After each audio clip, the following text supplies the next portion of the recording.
Catatan Wakil Presiden Republik Indonesia.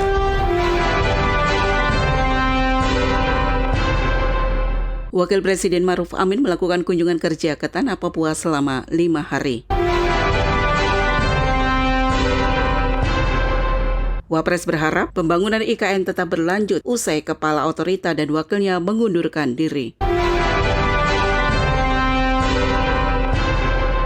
Wakil Presiden Ma'ruf Amin mengharapkan Pansel Capim KPK melakukan seleksi calon pimpinan yang memiliki integritas untuk pemberantasan korupsi.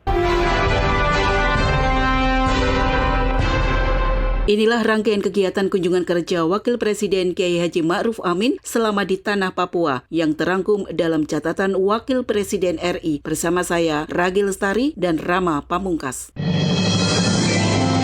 Catatan Wakil Presiden Republik Indonesia. Senin 3 Juni 2024, Wakil Presiden Ma'ruf Amin melakukan kunjungan kerja ke Tanah Papua pada tanggal 3 hingga 7 Juni 2024. Kunjungan ini adalah yang ke-6 kalinya selama Kiai Haji Ma'ruf Amin menjabat sebagai Wapres sekaligus melengkapi sisa provinsi di wilayah Papua yang belum sempat dikunjungi pada kunjungan-kunjungan sebelumnya. Kunjungan ini juga merupakan bagian dari upaya pemerintah yang terus mendorong percepatan pembangunan dan kesejahteraan di wilayah Papua. Wapres didampingi Ibu Wuri Ma'ruf Amin dan rombongan terbatas menggunakan pesawat khusus kepresidenan Boeing 737-400 TNI Angkatan Udara lepas landas menuju Makassar, Provinsi Sulawesi Selatan untuk transit mengisi bahan bakar pesawat, kemudian melanjutkan perjalanan menuju kota Merauke, Papua Selatan.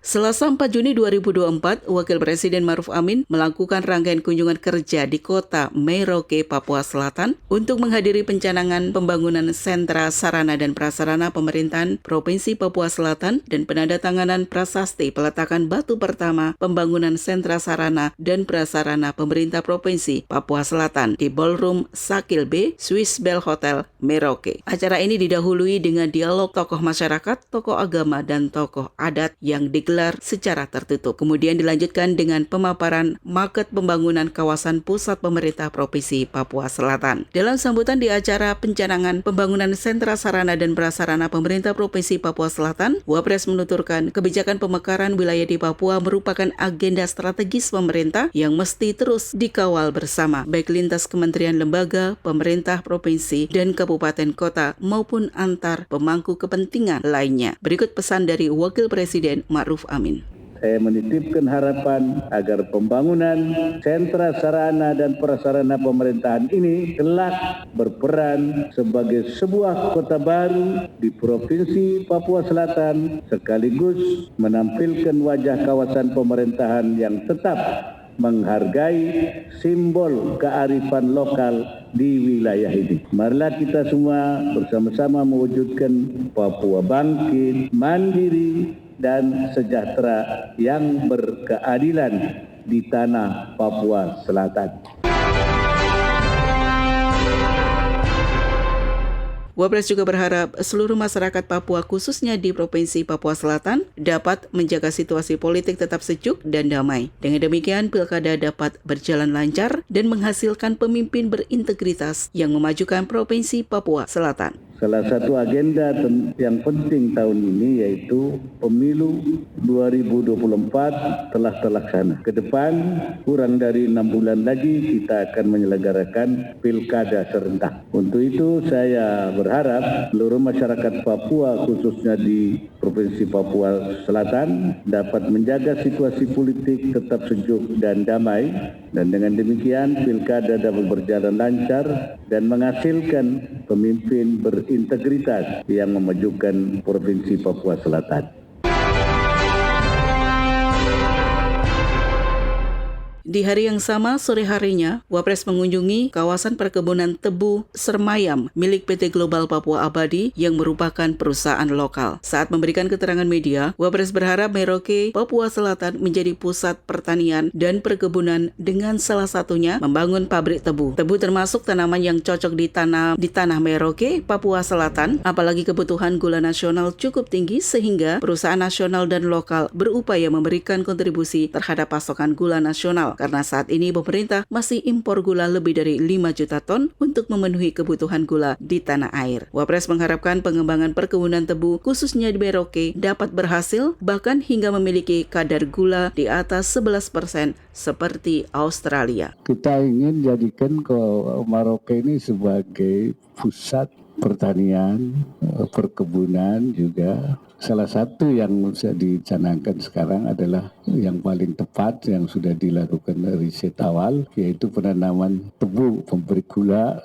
dan juga merupakan dari perusahaan lokal ya, yang kita lakukan dengan target ingin memproduksi sekitar 2,6 juta. Jadi kalau sekarang itu 2,6 juta itu separuh. Di samping juga etanol, menghasilkan etanol. Dalam keterangan kepada media, Wapres juga menanggapi beberapa isu di tanah air, salah satunya terkait dengan Merauke yang berbatasan dengan Papua Nugini yang masih sering terjadi penyelundupan. Saya Ragil dari Radio El Sinta, Pak. Terkait dengan perencanaan pembangunan di Papua Selatan, kira-kira yang urgent, yang harus segera ditindaklanjuti untuk kepentingan masyarakat, fasilitas apa saja yang perlu segera ditindaklanjuti untuk pembangunannya. Yang kedua, Papua Selatan ini kan perbatasan dengan Papua Nugini. Isu-isu negatif masih saja ada. Biasanya gangguan internal dan eksternal itu pasti ada. Jangan sampai mengganggu pembangunan di Papua Selatan. Kira-kira Pak Wapres mendapatkan informasi tidak adanya gangguan-gangguan itu, baik itu lintas negara atau gangguan internal? Bagaimana koordinasinya? Terima kasih. Ya, pertama itu yang prioritas itu tadi juga tentu infrastruktur ya, untuk ketersambungan dari satu wilayah dengan wilayah lain, itu juga menjadi isu yang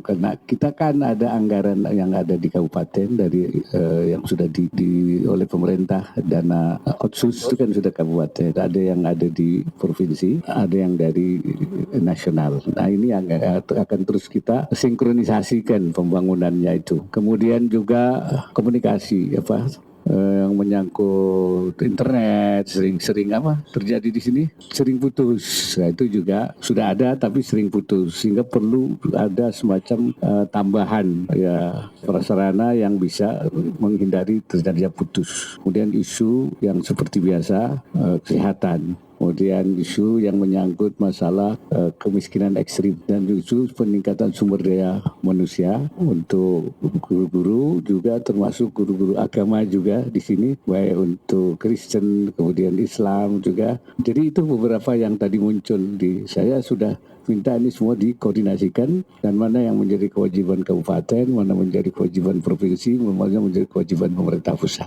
Saya kira itu. Kemudian perbatasan, di sini kita sudah ada yang namanya PLBN ya, Pos Lintas Batas Negara. Nah ini yang mengawasi perbatasan ini. Ya kita ingin ini nanti diefektifkan. Katanya ada juga isu-isu ilegal, penjualan BBM ilegal ya. Ada narkoba juga, ada BBM ilegal juga. Oleh karena itu saya minta ini PLBN ini diefektifkan, dan sekarang sudah ada dua PLBN-nya. Kalau perlu tambah mungkin ya kita usul untuk ditambah untuk efektivitasnya. Saya kira itu. Isu lainnya yang ditanggapi mengenai mundurnya Kepala Otorita Ibu Kota Nusantara atau IKN, Bambang Susantono, dan Wakil Otorita IKN, Doni Rahaju. Wapres mengaku tidak tahu alasan mundurnya Kepala dan Wakil Otorita IKN. Wapres juga mengatakan bahwa pengunduran diri atau pergantian dalam kepemimpinan merupakan hal biasa dalam proses pembangunan termasuk di IKN. Wapres memastikan belum ada pembicaraan mengenai pergantian keduanya, apalagi Presiden sudah menunjuk pengganti sementara, yaitu Menteri PUPR Basuki Hadimulyono sebagai PLT Otorita IKN dan Wakil Menteri ATR BPN Raja Juli Antoni menjadi wakilnya. Wapres berharap pembangunan IKN tetap berjalan. Pertama saya tidak tahu ya alasannya kenapa itu Pak Pratik nggak menjelaskan, saya juga tidak tahu. Tapi bahwa ada biasa itu mundur, kemudian ganti, itu saya kira biasa di dalam proses kita pembangunan tuh kan ada yang mundur, ada yang kemudian ganti. Dan belum ada pembicaraan untuk kemudian nanti akan digantinya siapa. Tapi sementara ini kan Presiden sudah menunjuk Pak Basuki dan Wakil Menteri PUPR untuk menangani. Saya kira memang Pak Basuki kan memang terus-terusan dari awal sudah menjalankan tugas itu sebagai Menteri PUPR pembangunannya. Jadi artinya sementara ini tidak terjadi kekosongan. Ya artinya bisa nantinya seperti apa atau siapa itu belum tahu saya. Nanti biasanya akan dibicarakan dalam sidang kabinet, diberitahu bahwa ini pertimbangannya apa dan sebagainya. Saya kira itu bisa saja bahwa yang akan menunjuk presiden baru nanti ya. Tapi yang jelas memang belum ada pembicaraan yang sekarang ini. Apakah sebelum presiden baru sudah ditunjuk atau mungkin saja penunjukan itu pada saat sudah presiden baru dilantik. Ya saya harap bahwa pembangunan ini terus berjalan seperti dikatakan presiden dan tidak ada hambatan walaupun ada kepala otorita dan wakil kepala otorita mengundurkan diri karena sudah ada yang menggantikan sementaranya. Jadi kita harapkan bahwa ini tetap berjalan dengan baik.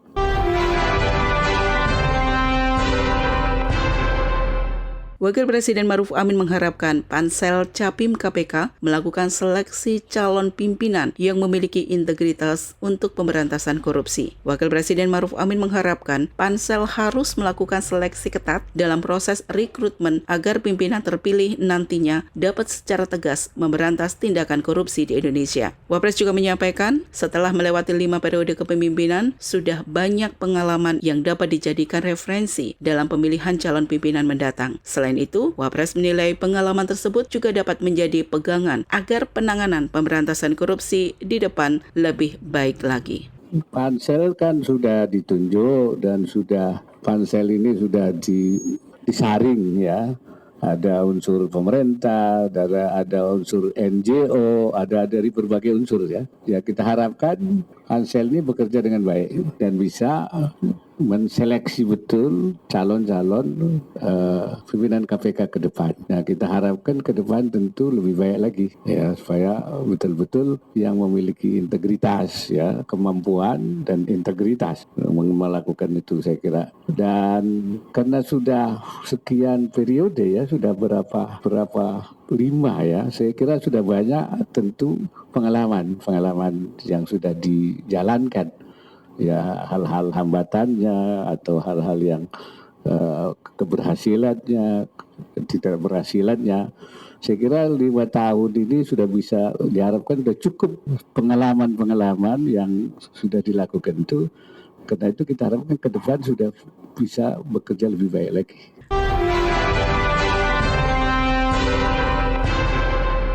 Juni 2024, Wakil Presiden meninggalkan kota Merauke menuju kota Wamena, Papua, Pegunungan. Pesawat lepas landas dari Bandar Udara Mopah Merauke, Provinsi Papua Selatan menuju Bandar Udara Wamena. Wapres dengan rombongan terbatas menggunakan pesawat Hercules VIP TNI Angkatan Udara mengingat keterbatasan tempat duduk pesawat Hercules, maka yang mengikuti kunjungan kerja ke Wamena hanya sebagian rombongan saja dan sebagian lainnya langsung menuju ke Sorong. Di kota Wamena, Papua Pegunungan, Wapres menghadiri peninjauan paparan informasi dan maket rencana pembangunan kawasan inti Pusat Pemerintahan atau KIPP Pemerintah Provinsi Papua Pegunungan, serta meninjau pameran UMKM Dekranasda Provinsi Papua Pegunungan. Saat memberikan sambutan, Wapres mengharapkan program-program yang dicanangkan Wapres ini benar-benar berdampak dan bermanfaat bagi masyarakat sehingga dapat meningkatkan pertumbuhan ekonomi, pemerataan pembangunan, dan kesejahteraan masyarakat di Provinsi Papua Pegunungan. Berikut pesan dari Wakil Presiden Maruf Amin untuk pemerintahan Provinsi Papua Pegunungan.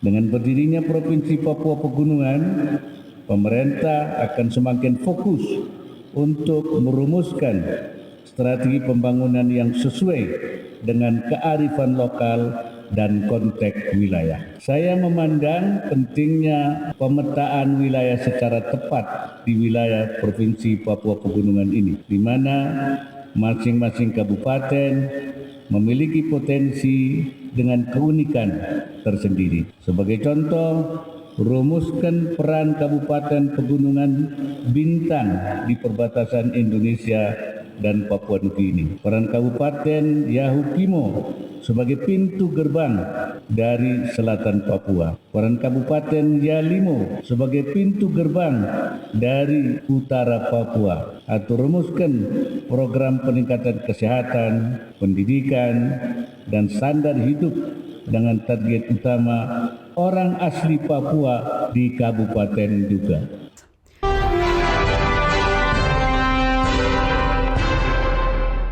Saat berkunjung ke Wamena, Wakil Presiden Maruf Amin yang didampingi Ibu Wuri Maruf Amin juga sempat menyapa beberapa pemain futsal putra dan putri Papua Pegunungan yang akan bertanding pada gelaran Pekan Olahraga Nasional PON ke-21 Aceh, Sumatera Utara pada September 2024 mendatang. Wapres dan Ibu Wuri masing-masing kemudian menyerahkan sebuah bola sebagai bentuk dukungan dan semangat kepada salah seorang perwakilan dari pemain dewasa dan anak-anak.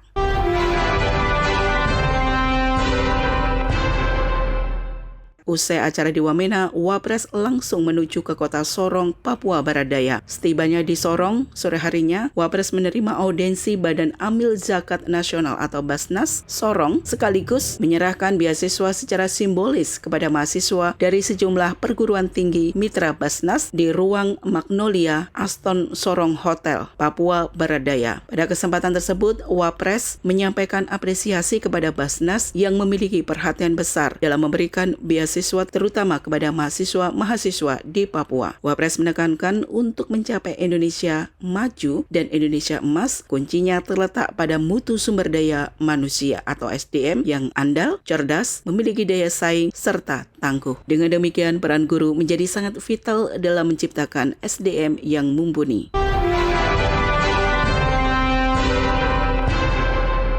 Kamis 6 Juni 2024, Wakil Presiden Republik Indonesia Maruf Amin menghadiri pengukuhan Komite Daerah Ekonomi dan Keuangan Syariah KDEKS Provinsi Papua Barat Daya di Gedung Lambert Jitmau, Kota Sorong. Dalam sambutannya, Wapres mengatakan Komite Daerah merupakan kepanjangan tangan dari Komite Nasional Ekonomi dan Keuangan Syariah. Ekonomi dan keuangan syariah, kata Ma'ruf, bukanlah gagasan yang digaungkan demi kepentingan umat Islam semata, namun telah menjadi praktik yang diterima luas oleh semua kelompok masyarakat. Hal itu karena sifat dan hakikatnya yang bukan hanya untuk umat Islam, tetapi bersifat inklusif dan juga mengedepankan keadilan. Karena itu, ekonomi syariah itu juga berkembang di negara-negara yang mayoritas non-Muslim. Wapres menitipkan beberapa pesan penting bagi pengembangan ekonomi dan keuangan syariah di Papua Barat Daya. KDEKS Papua Barat Daya ini merupakan komite daerah yang ke-31. Ya, sesudah 30 lainnya, 38 provinsi tinggal 7. Saya berharap inisiasi pengembangan ekonomi dan keuangan syariah di Provinsi Papua Barat Daya ini mampu memberikan kontribusi nyata bagi pembangunan daerah dan mendatangkan kemaslahatan bagi seluruh umat.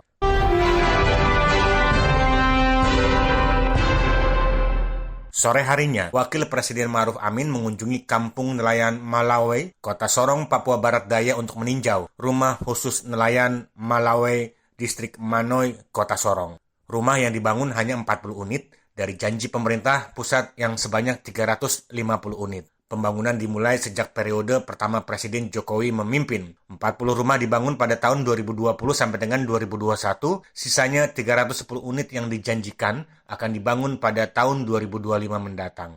Saya berkunjung ke rumah nelayan Malawe, Kelurahan Malawe, Distrik Manoy. Daerah ini pernah ditinjau oleh Bapak Presiden sekitar 2014 ketika baru Presiden dilantik untuk periode yang pertama. Dan beliau memang sudah menjanjikan untuk membangun rumah nelayan sebanyak 350 perumahan di sini berdasarkan pemetaan dan permintaannya. Dan sudah dilaksanakan sebanyak 40. Jadi kalau dari segi mestinya yang harus kurangannya itu 310. Oleh karena itu yang 310 ini sesuai dengan janji pemerintah, ini akan dilakukan penambahannya. Tahun 2025 ini sudah direncanakan. Wapres juga menanggapi soal kesehatan dan kebersihan lingkungan kawasan rumah nelayan yang nantinya akan dievaluasi. Wapres, saya Ragil dari Radio El Sinta, Pak. Ya. Terkait dengan kondisi saat ini yang sudah dilihat langsung, apa evaluasi untuk perumahan berikutnya 310, apa yang perlu dibenahi? Harus melihat atau mengedepankan aspek lingkungan dan kesehatan, termasuk MCK dan lingkungan sekitar. Ya, pertama tadi itu penambahan perubahan tipenya dari 35 menjadi 36 menjadi 45. Jadi lebih sehat karena sudah ada dapur. Kedua, aspek lingkungan, saya minta kepada Pak Wali Kota sudah ada AMDAL, dan saya minta sampah itu juga jangan sampai mengumpul di situ. Saya tanya Pak Wali Kota seperti apa penanganannya, ada apa pengumpulannya secara rutin dan kemudian dibawa ke TPA dan yang lain-lain. Tentu penyuluhan yang terus juga dan pemeriksaan kesehatan ya akan terus dievaluasi hal-hal yang masih perlu dibenahi.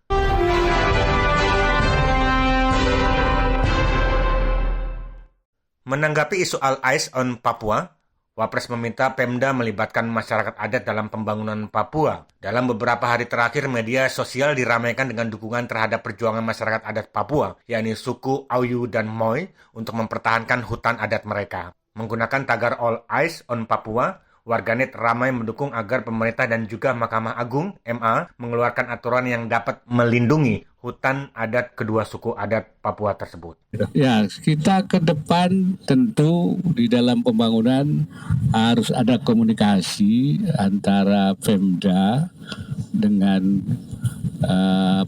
kepala-kepala adat dan masyarakat sehingga tidak terjadi semacam ya konflik atau kesalahpahaman seperti yang terjadi selama ini.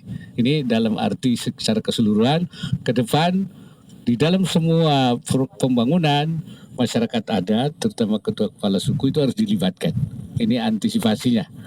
Kepada yang masalah yang sudah terjadi, ini kita harapkan karena ini sudah prosesnya di pengadilan, ya tentu kita silakan nanti berproses di pengadilan. Tetapi ke depan kita harapkan hal-hal seperti itu tidak terjadi. Ya, karena mungkin dulu kurang ada komunikasi. Ya, kita ke depan harus terkomunikasi dengan baik kepada pimpinan daerah, kepada para PJ gubernur, ya. Ini kita harapkan seperti itu. Sebelumnya, pemerintah daerah setempat telah mengeluarkan perizinan lingkungan kepada perusahaan sawit di atas hutan adat suku Auyu di Boven, Digul, Papua Selatan dan suku Moy di Sorong, Papua Barat Daya. Pemerintah kan selalu menjaga dan melindungi masyarakat, mencegah terjadinya pelanggaran hak asasi manusia. Karena itu di dalam menghadapi berbagai masalah, langkah yang dilakukan adalah kalau terjadi pelanggaran itu penegakan hukum. Tidak boleh ada pelanggaran. Jadi dengan demikian maka yang ke depan itu harus dihindari adanya pencederaan terhadap hak asasi manusia.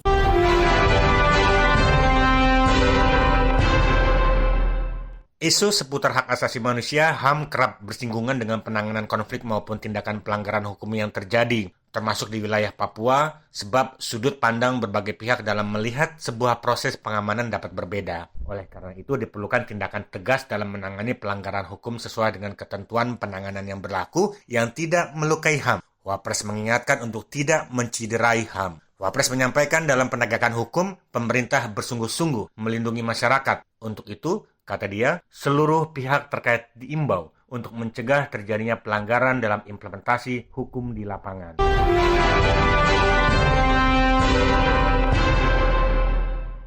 Jumat 7 Juni 2024. Ini merupakan hari terakhir Wakil Presiden melakukan kunjungan di tanah Papua, yaitu di Kota Sorong. Sebelum kembali ke Jakarta, Wapres menghadiri acara yang diselenggarakan Kementerian PPN, Kepala Bappenas, dan acara yang dihadiri yakni peluncuran Rencana Induk Percepatan Pembangunan Papua, RIPPP, dan Sistem Informasi Percepatan Pembangunan Papua dan Rencana Induk Percepatan Pembangunan Papua atau SIPPP. Dalam sambutannya, Wapres menuturkan, kebijakan dan strategi pembangunan Papua terus didorong demi menguatkan peran pemerintah daerah otonom baru dalam meningkatkan kesejahteraan orang asli Papua, OAP, salah satunya melalui penguatan regulasi. Insert RIPPP PPP. Wapres berharap seluruh pemangku kepentingan dapat melaksanakan tugas ini dengan tanggung jawab dan integritas. Percepatan pembangunan Papua agar seluruh kebijakan lebih terintegrasi dan terukur. Hadirin yang saya hormati, salah satu terobosan strategis lainnya dalam upaya percepatan pembangunan Papua adalah Sistem Informasi Perencanaan Pembangunan Papua atau SIPPP yang akan segera diluncurkan. Dalam kesempatan acara peluncuran RIPPP dan SIPPP ini, saya harap SIPPP dapat berperan penting dalam perencanaan pembangunan oleh pemerintah pusat dan pemerintah daerah.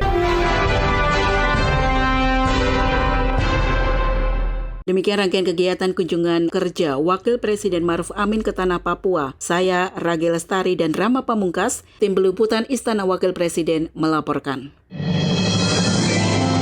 Catatan Wakil Presiden Republik Indonesia.